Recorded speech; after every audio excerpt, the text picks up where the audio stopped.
नमस्कार,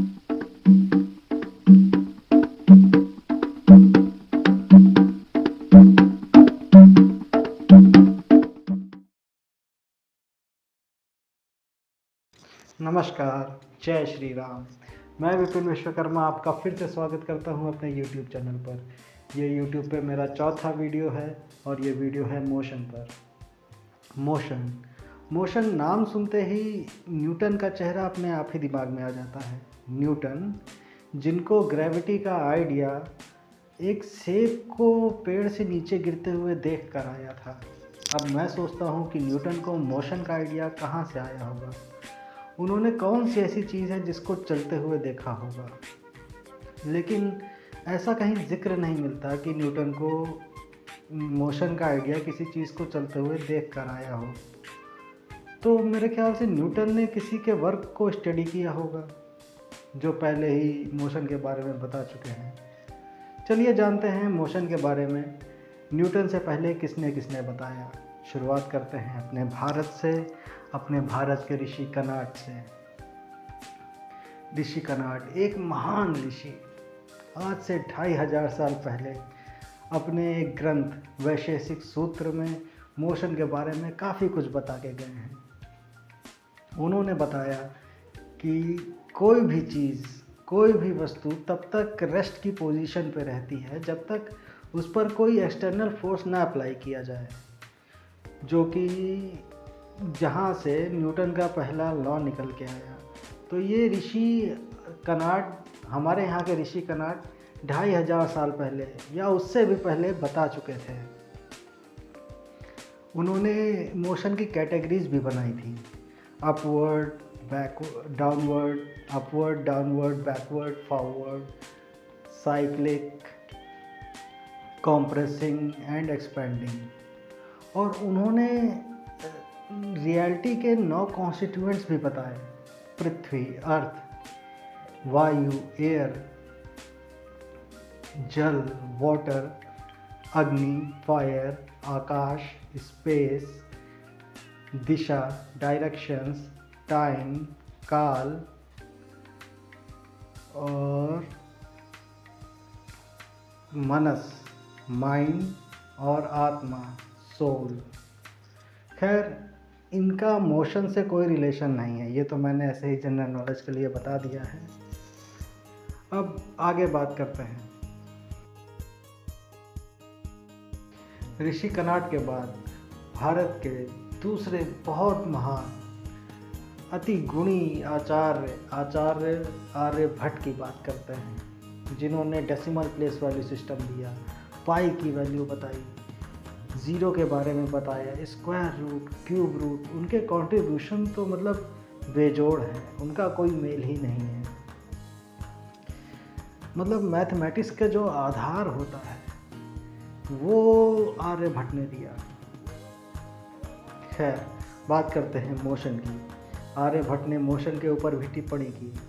उन्होंने इसे गति के नाम से बताया। उसके बाद आए ऋषि वाराहमिहिर। उन्होंने भी मोशन के बारे में बहुत सी चीज़ें बताई। उन्होंने एपिसाइक्लिक मोशन और सेलेस्टियल मैकेनिक्स भी बताया। मतलब इतने पुराने ज़माने में 5वीं या 6ठी शताब्दी में ये लोग कितना कुछ जानते थे, और हम लोग आज तक भी यूरोपियंस का मुकाबला नहीं कर पा रहे हैं।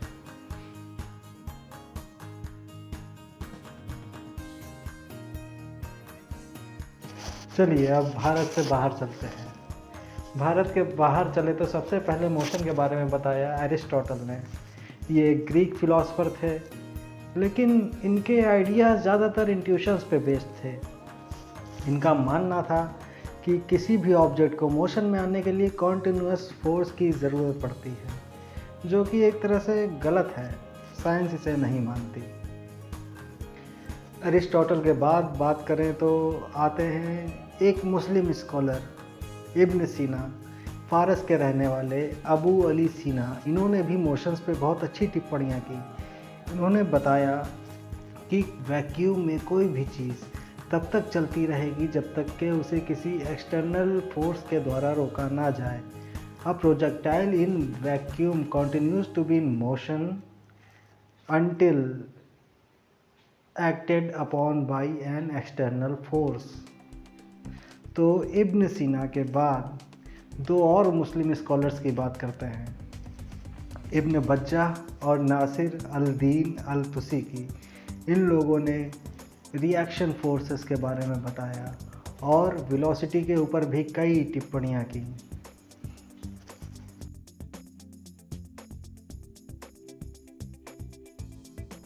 अब बात करते हैं न्यूटन के लॉज ऑफ मोशन की।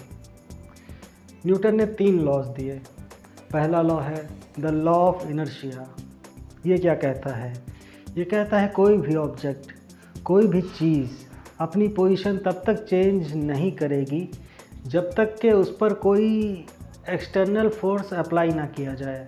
कोई भी ऑब्जेक्ट अपनी पोजीशन तब तक चेंज नहीं करता है जब तक कोई दूसरी चीज़ उसे ऐसा करने के लिए फोर्स ना करे, उसे उसकी पोजीशन चेंज करने के लिए फोर्स ना करे। फ़र्ज़ कीजिए हम लोग साइकिल चलाते हैं, हम लोग साइकिल के पैडलिंग करना छोड़ भी देते हैं, तब भी वो साइकिल यूं ही कुछ देर तक चलती रहती है। इसी साइकिल के बिना किसी फोर्स अप्लाई करे चलने को हम लोग इनर्शिया कहते हैं। तो इंग्लिश में अगर कहें तो an object will keep moving at the same speed and in the same direction or be at rest until an external force acts on it. This is called the law of inertia. मतलब अगर कोई चीज़ रुकी है तो वो तब तक रुकी रहेगी जब तक कोई दूसरी चीज़ उसे पुश ना करे, उस पर फोर्स ना लगाए। अगर कोई चीज़ चल रही है तो वो सेम डायरेक्शन में और कांस्टेंट स्पीड पे तब तक चलती रहेगी जब तक कोई बाहर से कोई दूसरा फोर्स उस पर ना लगे, उसको उसकी पोजीशन चेंज करने के लिए मजबूर ना करे।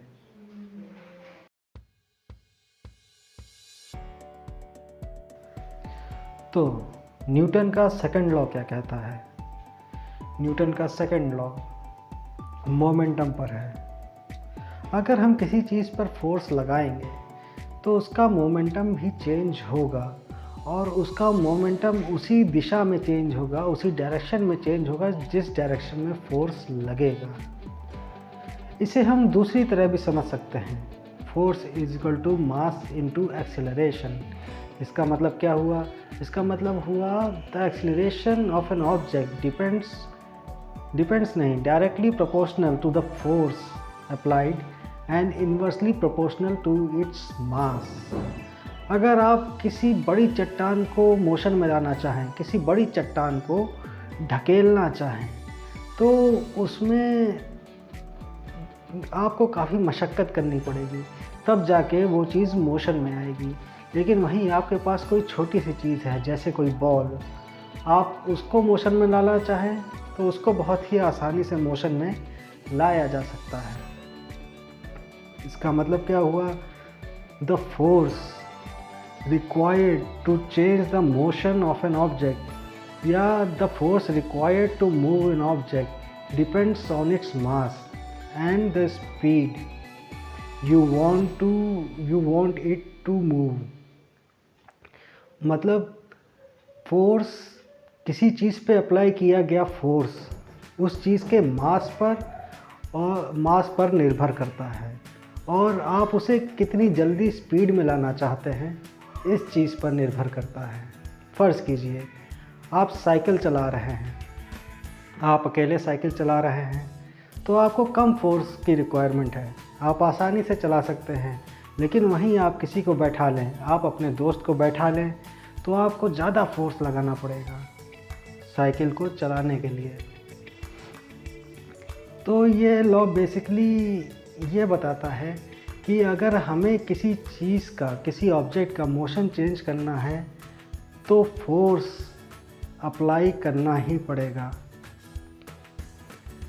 और जितना ज़्यादा फोर्स अप्लाई होगा चीज़ उतनी जल्दी ही एक्सीलरेट करेगी, उसकी स्पीड उतनी जल्दी ही बढ़ेगी।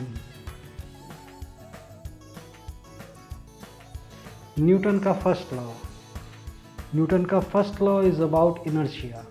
न्यूटन का second law is all about how things move when we push them. Newton का third law is all about how things work together. Newton का थर्ड लॉ क्या कहता है? To every action there is equal and opposite reaction. हर क्रिया की प्रतिक्रिया होती है। कर्म फल का सिद्धांत। जैसे कि अगर हम साइकिल का पैडल पुश करते हैं नीचे की तरफ तो साइकिल बढ़ेगी आगे की तरफ। हमने साइकिल का पैडल पुश किया, ये हुई क्रिया, प्रतिक्रिया में साइकिल आगे बढ़ी। इसी तरह अगर हम किसी बलून में हवा भर के छोड़ दें, बिना बांधे हवा भर के छोड़ दें, तो हवा क्रिया करेगी, वो तेज़ी से निकलेगी बाहर की तरफ। प्रतिक्रिया में बलून उल्टी डायरेक्शन में आगे जाएगा। ये है न्यूटन का थर्ड लॉ। न्यूटन के लॉज हर जगह अप्लाई होते हैं।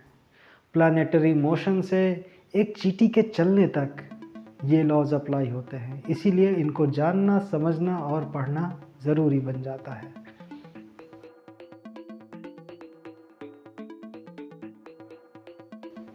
जब न्यूटन मोशन स्टडी कर रहे थे तो उनके पास सबसे बड़ा क्वेश्चन था कि इसको मोशन को फर्दर डिस्क्राइब कैसे किया जाए।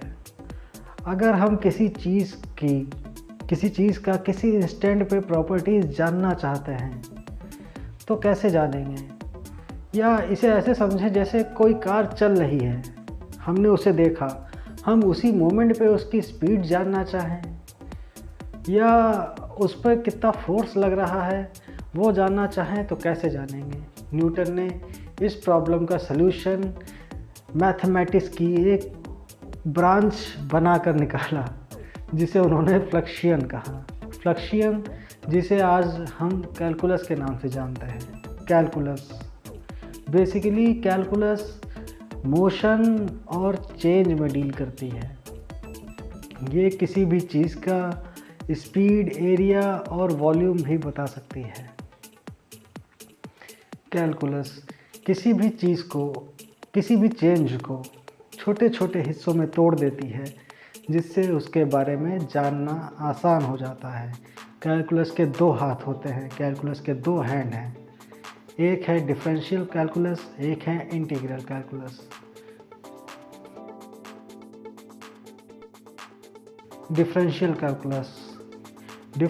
कैलकुलस चीज़ों को ब्रेक डाउन कर देती है, चेंज को ब्रेक डाउन कर देती है।